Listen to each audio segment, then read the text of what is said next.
जय हिंद प्यारे दोस्तों, प्यारे साथियों। आपका स्वागत है डीएस बघेल क्लासेस में। ये हमारा न्यू चैनल है। इसे इसमें हम आपको बताने वाले हैं केमिस्ट्री। केमिस्ट्री मतलब रसायन। तो आप सभी से ये तो रिक्वेस्ट है मेरी कि सभी लोग चैनल को सब्सक्राइब करके और बेल आइकन प्रेस कर दीजिए, जिससे कि हमारी आने वाली हर एक वीडियो आप लोगों तक सबसे पहले पहुंच सके और शिक्षा आप तक सबसे पहले पहुंच सके। व्यक्ति को जीवन में एक आशा होती है, वो इस जमाने में वही होनी चाहिए कि सबसे पहले पैसा आए या ना आए, लेकिन शिक्षा सबसे पहले जरूर आए। क्योंकि दोस्तों, शिक्षा एक ऐसी चीज है जिससे हम पैसा, इज्जत, शोहरत सब कुछ कमा सकते हैं। तो दोस्तों, स्वागत है। यूपी बोर्ड ने जो डेट शीट जारी कर दी है, तो आशा है कि आप सभी लोग भी अब एक्टिव हो गए होंगे। हम भी एक्टिव हो गए हैं। तो दोस्तों, आप सभी को एक्टिव होकर अच्छे से अब पढ़ाई पर ध्यान देना है। और हर एक बच्चे की आशा होती है कि मार्कशीट में जो आने वाले नंबर हैं वो ज़्यादातर फर्स्ट मेरे ही आए। तो दोस्तों, आशा करता हूँ कि आने वाले जो आपके बोर्ड में क्वेश्चन होंगे, प्रश्न होंगे, वो हमारे पढ़ाए हुए में से ही होंगे। और मैं वही चीज़ पढ़ाऊँगा जो आपके यूपी बोर्ड द्वारा ज़्यादातर संभावित पूछे जाने वाली हैं। तो दोस्तों, आशा करते हैं कि आप सभी लोग हमारे साथ अच्छे से पढ़ेंगे, ध्यान से पढ़ेंगे, और हम भी आपको अच्छे से मेहनत करके खूब अच्छा सा कंटेंट देंगे, जिससे आपको जो मैं रसायन पढ़ाने वाला हूँ, जो आप पढ़ते हैं, वो पढ़ने की जगह समझेंगे। और पढ़ने से ज़्यादा ज़रूरी होता है कि हमें किसी भी चीज़ का समझना। अगर हमने समझ लिया तो वो बोर्ड एग्जाम गया हम ज़िंदगी भर नहीं भूलेंगे, और अगर पढ़ लिया तो वो हम बोर्ड एग्जाम गया शायद 2-3 दिन में ही भूल सकते हैं। तो दोस्तों, स्वागत है। तो दोस्तों, मैं आपको पढ़ाने वाला हूँ क्लास 12th की केमिस्ट्री। केमिस्ट्री मीन्स रसायन।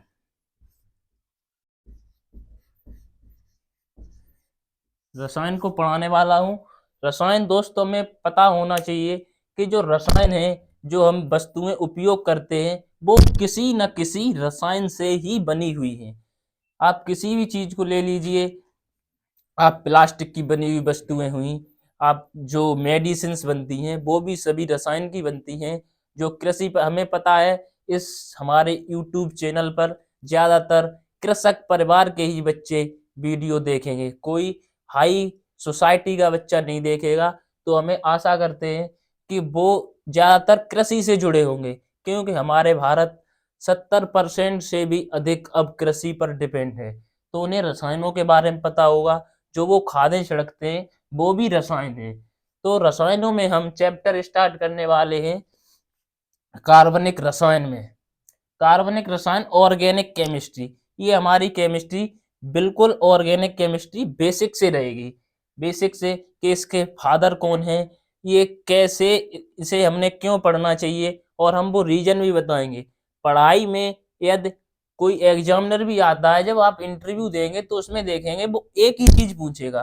पूछेगा तो वो एक ही पूछेगा, लेकिन उसमें क्यों जरूर पूछेगा। तो हम उसे ऑर्गेनिक केमिस्ट्री में आपको क्यों वर्ड के ही साथ पढ़ाएंगे, जिससे आपको प्रॉपर केमिस्ट्री समझ में आएगी। तो ऑर्गेनिक केमिस्ट्री के फादर हैं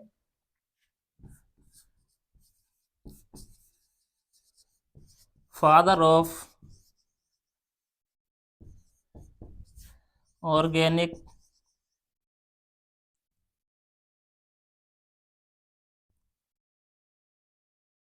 ऑर्गेनिक केमिस्ट्री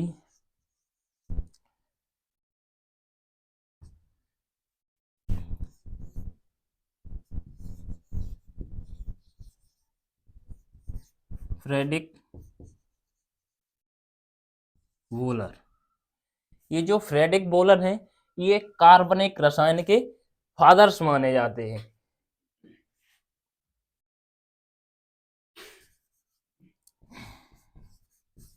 कार्बनिक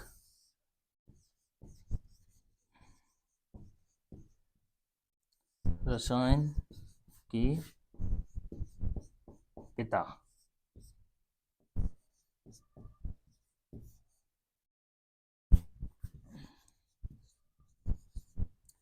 फ्रेडरिक वोलर, ये फ्रेडरिक वोलर है, ये कार्बनिक। दोस्तों यहाँ बोर्ड पे थोड़ा स्पेस नहीं है, इसलिए हम आपको ऊपर लिख के बता दे रहे हैं। तो दोस्तों आपको हम पढ़ाने वाले हैं ऑर्गेनिक केमिस्ट्री। तो ऑर्गेनिक केमिस्ट्री में सबसे पहले इसका बेसिक और डेफिनेशन पता होनी चाहिए। हम डेफिनेशन से पहले आपको इसके बारे में बताते हैं। तो दोस्तों जितनी भी कार्बनिक रसायन है और जितने भी इसमें कार्बनिक यौगिक बनेंगे, इसमें मूल रूप से मतलब मुख्यतः दो कंपाउंड आपको देखने को मिलेंगे। एक हमारा कार्बन और एक हमारा हाइड्रोजन।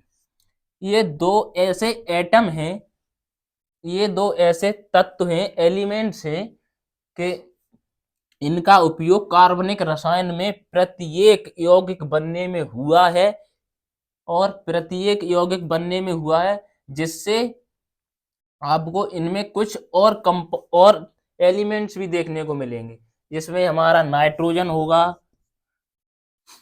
ऑक्सीजन होगा, सिलिकॉन होगा और ईटीसी। और भी हमारे एलिमेंट्स हो सकते हैं, जैसे हेलोजन हो गए, और इस परिवार के तत्व होते हैं हैलाइड हो गए। इनका उपयोग हम ऑर्गेनिक केमिस्ट्री में जो यौगिक बनते हैं, कंपाउंड बनते हैं, उन्हें बनाने में करते हैं।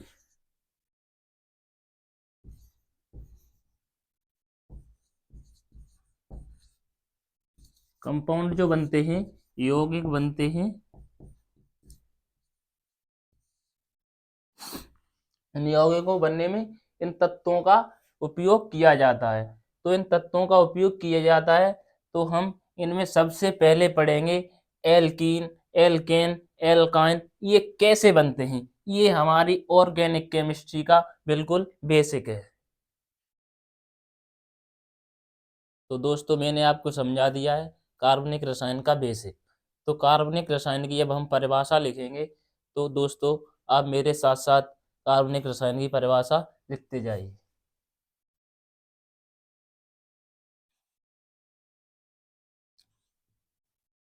कार्बनिक रसायन की परिभाषा। अगर कोई बच्चा इंग्लिश में लिखना चाहता है तो लिख ले।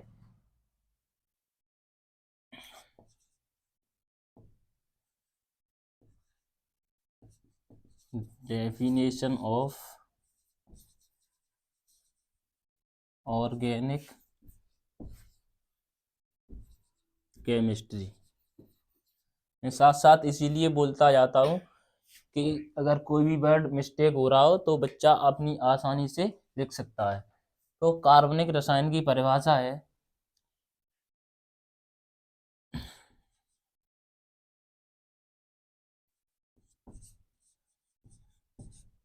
ऐसे यौगिक जो मुख्यतः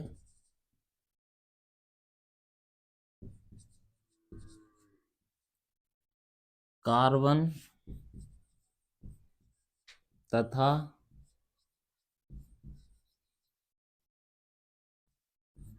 हाइड्रोजन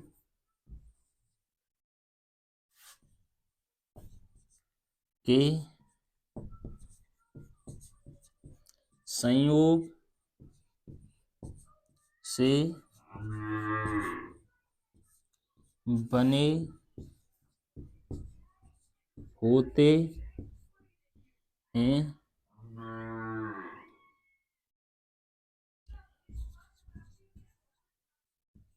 उन्हें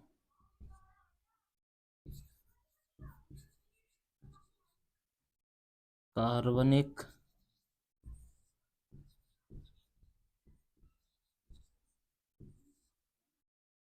रसायन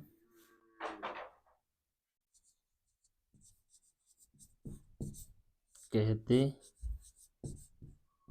हैं।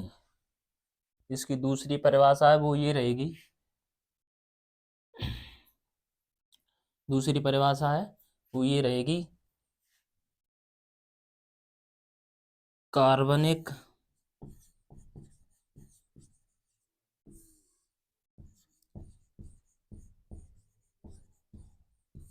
रसायन के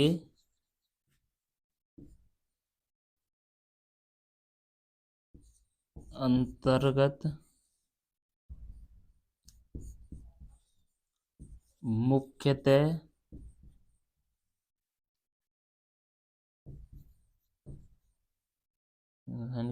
मुख्यतः कार्बन तथा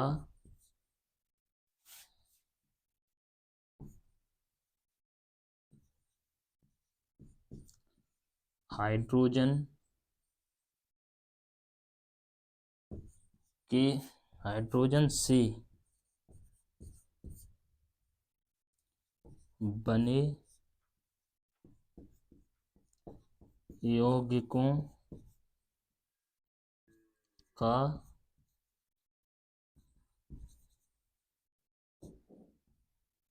अध्ययन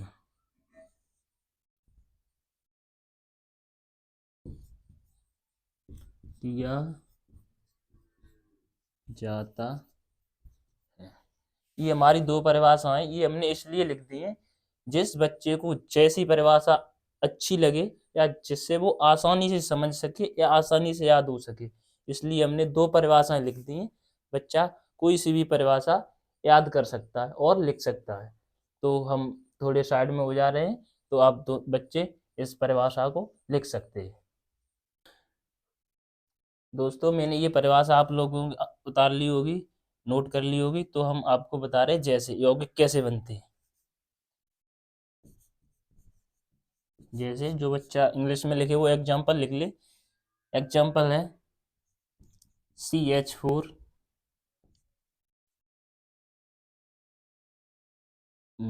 C2H6 ETC। ये दो एग्जाम्पल ही मैंने लिखा है। एग्जाम्पल तो बहुत सारे हैं, जिनमें कार्बन और हाइड्रोजन से मुख्यतः ये बनते हैं। इसे हम मेथेन जानते हैं और इसे हम एथेन के नाम से जानते हैं। और भी जो यौगिक हैं या जो कंपाउंड हैं, इन्हें हम आपको विस्तार रूप से समझाएंगे अभी बोर्ड में ऊपर थोड़ा अभी ये साफ करके हम आपको ऊपर समझाएंगे। दोस्तों आपने नोट कर लिया होगा, हम आपको इसके आगे समझाते हैं जो CH4 मेथेन बना है वो कैसे बना है। तो जो CH4 मेथेन बना है वो हमेशा सिंगल बॉन्ड से जुड़ा होता है और हाइड्रोजन के परमाणुओं को कार्बन इस तरह से जोड़े रहता है।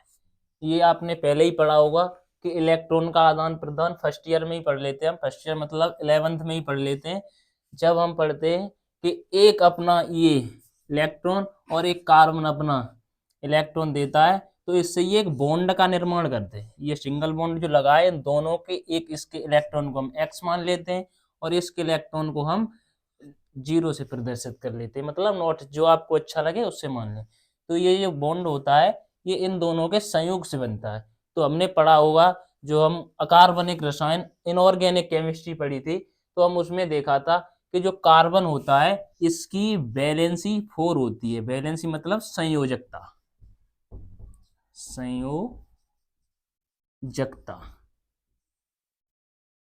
दोस्तों अगर आपको ये संयोजकता पता नहीं होगी तो आप किसी भी यौगिक को कैसे बना है आप कभी पता नहीं कर पाएंगे। ये कैसे, कभी C के साथ 2 लगा है, कभी डबल बॉन्ड से जुड़ जाता है, कभी सिंगल बॉन्ड से जुड़ जाता है, ये इनके नाम होते हैं। ये संयोजकता इसीलिए होती है कि जिससे आपको पता चल जाता है कि ये हमारा सिंगल बॉन्ड से जुड़ना है या डबल बॉन्ड से जुड़ना है।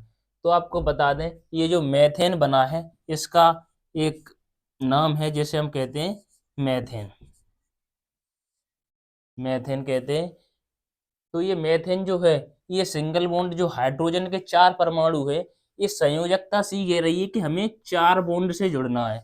4 बॉन्ड चाहे वो कोई से हो। अगर हम इसे ऑक्सीजन के परमाणु से जब जोड़ते हैं, ऑक्सीजन के परमाणु से जब जोड़ देते हैं तो ये देख रहे हैं आप, ऑक्सीजन के साथ ये 2 ही ली, अब जब कार्बन के साथ इसने हाइड्रोजन 4 लिए हैं, तो आपको ये पता होना चाहिए जो ये हमारा सी है, तो इसकी संयोजकता 4 थी, तो यहाँ पर ये डबल बॉन्ड के साथ दोनों को जोड़ लेता है। जो जो ये ऑक्सीजन का परमाणु है इसकी संयोजकता 2 होती है, तो ऑक्सीजन की संयोजकता 2 हो गई, और जो कार्बन है इसकी 4 होती है, तो ये 1 2 3 4, तो ये कार्बन की संयोजकता 4 हो गई, और इसकी भी 2 हो गई, मतलब बैलेंसी एक यही तो संबंध है जिसे हम संयोजकता कहते हैं, इसे इंग्लिश में बैलेंसी कहते हैं। तो प्रत्येक परमाणु की जो संयोजकता होती है वो पूरी हो जाए और यौगिक बिल्कुल कंप्लीट बन जाए, इसके लिए आपको देखना होता है कि जो प्रत्येक की संयोजकता देखनी होती है, हर एक केमिस्ट्री का तत्व है उसकी संयोजकता अपनी अलग अलग होती है, जैसे हाइड्रोजन की 1 है हमारे की, और जितने भी हाइड्रोजन परमाणु के तत्व हैं उनकी 1 होती है, जितने भी जितने भी कार्बन के हैं उनकी हमारी 4 होती है, और नाइट्रोजन की होती है 3 या 7, इनकी संयोजकता अलग अलग भी डिफरेंस करती है, वो हम एक संयोजकता चैप्टर में बात करेंगे, इसकी 3 और 5 हो जाती है। तो ये हम बात अलग अलग उसमें बात परिभाषित करेंगे संयोजकता वाली चैप्टर में, लेकिन आपको हम इसीलिए बता दे रहे हैं कार्बन की हमेशा 4 क्यों रहती है, क्योंकि इससे हमें 8 करना होता है, क्योंकि ये पी ब्लॉक का एलिमेंट है जिसकी संयोजकता 8 से ज्यादा कभी हो नहीं सकती। संयोजकता इसलिए होती है 8 से ज्यादा क्यों, इसका डिफरेंस 4 और 4, चाहे आप माइनस में ले लें चाहे आप प्लस में ले लें, लेकिन ये जो नाइट्रोजन है इसकी संयोजकता 3 प्लस होती है और 4 3 प्लस होती है और 4 5 माइनस होती है। तो दोस्तों कोई भी वर्ड अगर गलत निकल जाता है उसके लिए सॉरी है, क्योंकि मेरी ये पहली क्लास है। तो दोस्तों हम आपको अब बताने जा रहे हैं, अब देखो एथेन, अब इसी तरह से एथेन जो है, एथेन होता है हमारा C2 और H6। तो इसमें हमने देखा कि हाइड्रोजन अब की बार पहले एक सी के लिए हमने 4 लिए थे, और जब ये C2 हो गया तो हाइड्रोजन के परमाणु केवल 6 ही आए। हाइड्रोजन के परमाणु कितने, केवल 6, 1 2 3 4 5 6, तो ये हाइड्रोजन के परमाणु 6 ही है। जब हमने एक बार जब कार्बन था तो उसके लिए 4 लेने थे, तो आपको ये लगा होगा कि क्यों ना कि सी के लिए दोनों के लिए 8 ले लिए जाते, तो 8 दोस्तों आपको बता दें हम इसीलिए नहीं लिए जाते कि जो कार्बन होता है वो अपनी वैलेंसी केवल 4 रखता है। तो तो कार्बन की संयोजकता जो 4 होती है वो इस प्रकार है, 1 2 3 और 1, ये कार्बन कार्बन में भी तो एक संबंध है, इसको भी हम जोड़ते हैं, इसको भी हम जोड़ते हैं, इसे हम छोड़ नहीं सकते। तो देखो 1 2 3 4, और जब दूसरे के लिए गिनेंगे तो हम 1 2 3 4, तो दोनों की संयोजकता बराबर हो जाए, और देखो हाइड्रोजन की तो 1 होती है तो वो तो सब तरफ है, तो इसीलिए जब एथेन बनता है तो हाइड्रोजन के 6 परमाणु ऐड होते हैं। तो दोस्तों आशा है कि आपकी अब जो बच्चे नहीं जानते हैं, जो पहले से ही जानते हैं उनके लिए और अच्छी बात है, जो नहीं जानते हैं मैंने कहा था कि मैं बेसिक से बताऊंगा, इसलिए बेसिक से ही बता रहा हूँ, जो नहीं जानते उनको ये पता चल गया होगा कि जो हाइड्रोजन के लिए पहले जो कार्बन जब सिर्फ 1 होता है तो हम हाइड्रोजन 4 लेते हैं, और जब कार्बन 2 हो जाते हैं तो हम हाइड्रोजन 6 लेते हैं। ऐसे ही जब कार्बन 3 हो जाएंगे सी, इसे हम कहेंगे प्रोपेन, मेथेन एथेन प्रोपेन, इनके ऐसे नाम होते हैं दोस्तों, मैं उन्हें आपको सब सब बता दूंगा ये। अब इसके लिए केवल इसका फॉर्मूला होता है C3H8, तो आप इसका H8 देख लीजिए कैसे हो जाता है।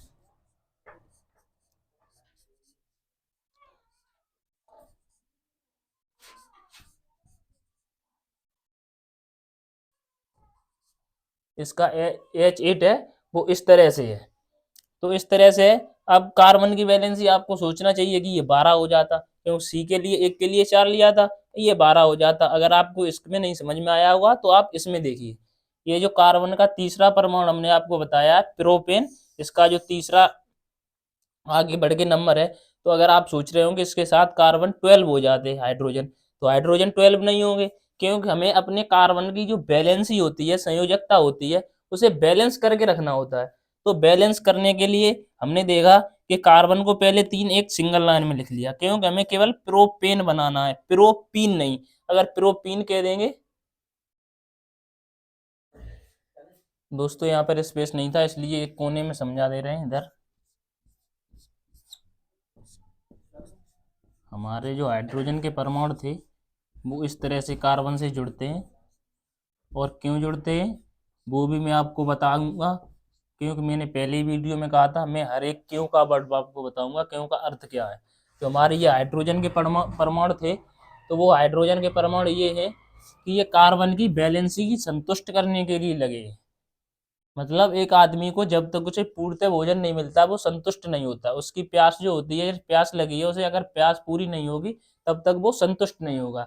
उसी तरह से ये हमारा कार्बन है, एक परमाणु है जिसे हम केमिस्ट्री में पढ़ते हैं, रसायनों में पढ़ते हैं। तो उसकी जो वैलेंसी है ये संतुष्ट करनी होती है। तो कार्बन की वैलेंस हर समय 4 दिख जाए तो समझ लो वो संतुष्ट होगा, यही इसका संरचना सूत्र होता है। ये हमारे प्रोपेन का संरचना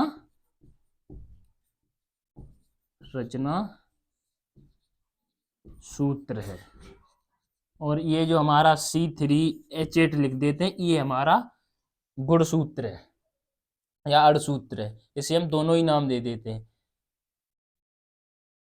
तो दोस्तों आपको आशा है कि ये हमारा ये प्रोपेन सिंगल बॉन्ड से हमने सिखाए हैं, मेथेन एथेन प्रोपेन, आपकी ये कमी दूर हो गई होगी जिन बच्चों को नहीं पता था कि ये कैसे हो जाता है कि कार्बन कभी 4 परमाणु लेता है हाइड्रोजन के, कभी 6 लेता है। इसके हिसाब से अगर हम इसके हिसाब से एथेन को देखते तो ये 8 लेता, और इसके हिसाब से अगर मेथेन के हिसाब से देखते तो ये 12 परमाणु हाइड्रोजन के लेता। अब आपको पता चल गया होगा कि हाइड्रोजन के परमाणु ये कम क्यों हो रहे हैं और कार्बन के बढ़ रहे हैं।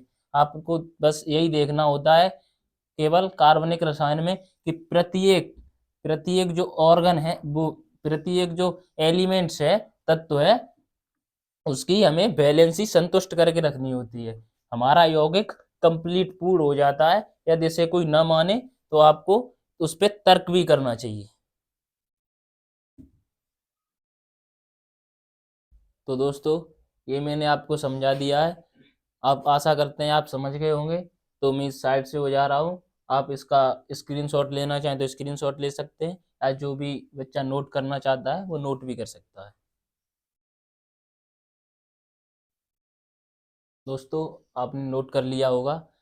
तो दोस्तों इसके साथ ये आज की इंट्रोडक्शन था, वो मैंने आपको कार्बनिक रसायन का बेसिक से बताया है। आपको कोई भी कमी लगे तो आप कमेंट करके पूछ भी सकते हैं, और उसे हम वापस भी बता देंगे। तो दोस्तों इतने में अगर कोई मिस्टेक हुई हो वॉइस में, या फिर कोई वर्ड आपको समझ में नहीं आया हो, तो आप उसके लिए आप बता सकते हैं। तो दोस्तों आपसे रिक्वेस्ट है कि आप इस वीडियो को ज़्यादा से ज़्यादा अपने सभी दोस्तों के साथ शेयर कीजिएगा, और जिन बच्चों को केमिस्ट्री नहीं समझ में आती है उनके पास ज़रूर शेयर कीजिएगा, क्योंकि ये केमिस्ट्री हम बेसिक से पढ़ाने वाले हैं। तो आपको बेसिक टू एडवांस केमिस्ट्री मिलेगी इन 2-3 महीनों में। आपका हम पूरा सिलेबस सेकंड पार्ट करवाएंगे, उसका रिवीजन भी करवाएंगे, और इतने अच्छे से बताएंगे कि आप इसे कभी भूल ना पाएंगे। तो दोस्तों इसके साथ अब हम आपको मिलेंगे नेक्स्ट वीडियो में। तो जय हिंद दोस्तों।